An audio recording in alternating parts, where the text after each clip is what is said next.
I was born in Fort Collins, raised in Loveland. I've got 3 boys, 9 grandchildren. I became homeless in 2021 after the death of my husband. My husband passed away of cancer. I've got COPD and asthma, and it's getting to the end stage. COPD is not something that reverses, it only gets worse.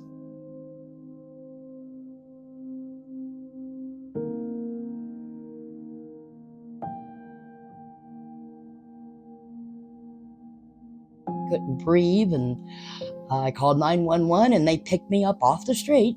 The next morning, I had been admitted and put in my room. Maria actually came to the ER. Her oxygen saturation was extremely low, and she was admitted to inpatient status to monitor her oxygen saturation. She did require medication to get her stabilized, breathing treatments and things of that nature, but at the end, we were not able to titrate her to room air. They have told me that I need to stay on my oxygen, I need to use my CPAP machine, I need to do my nebulizer treatments every 4 hours. And it's like, that's all fine and good, but you realize that when I leave, I have no home. I have nowhere to go. She had tried to get her oxygen in multiple routes in the outpatient world and didn't have any success with it. She came in and she had a book listed of every single resource, every single avenue that she had tried to pursue to treat herself and her own medical needs. However, she didn't have a home. And so you cannot set up oxygen with any oxygen company without a home. It would not have been a safe discharge without it. She had exhausted all the resources for living. So where was she going to go next? How is she not going to re-enter the hospital system again and again and again? And what resources could we provide her permanently to make sure that she had a safe home in the future? She was the perfect example of someone who kind of unfortunately just got lost in the cracks.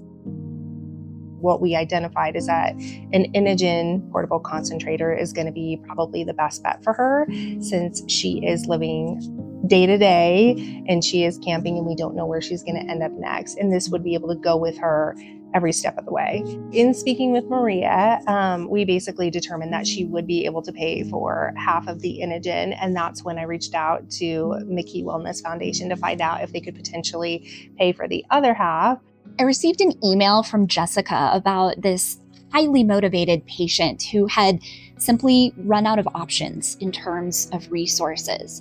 Maria had even done her own homework to find a refurbished oxygen machine. The decision to help her was an easy yes for us, because we knew that without this equipment, Maria would simply end up back in the emergency room. There just was no other option to help her manage her disease. I never would have thought that somebody would get me an oxygen machine that I could carry around with me. And I'm very appreciative of that.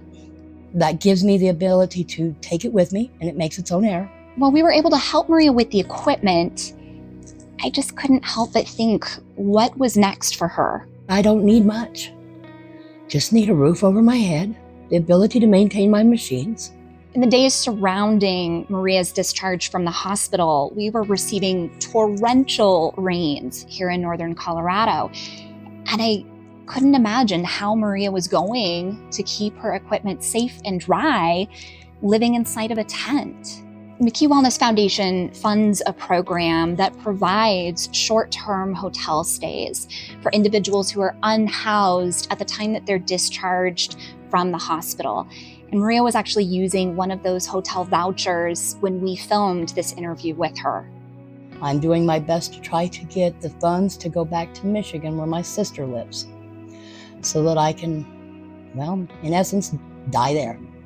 But I'll be with family. And with Christmas coming around the corner here before we know it, that'd be a good place to be. We knew that the hotel voucher would provide her with a roof over her head for a few days, but there were no other long-term solutions for stable housing after that point. Helping her by providing a bus ticket so that she and her service dog could make it safely to Michigan and stay with her sister was something that we could easily do for Maria to ensure the long-term sustainability for her health and welfare for the remaining time she has left.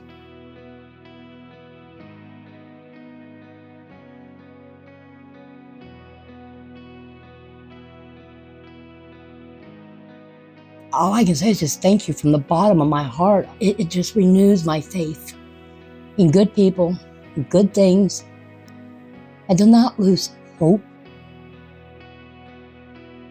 that things can improve.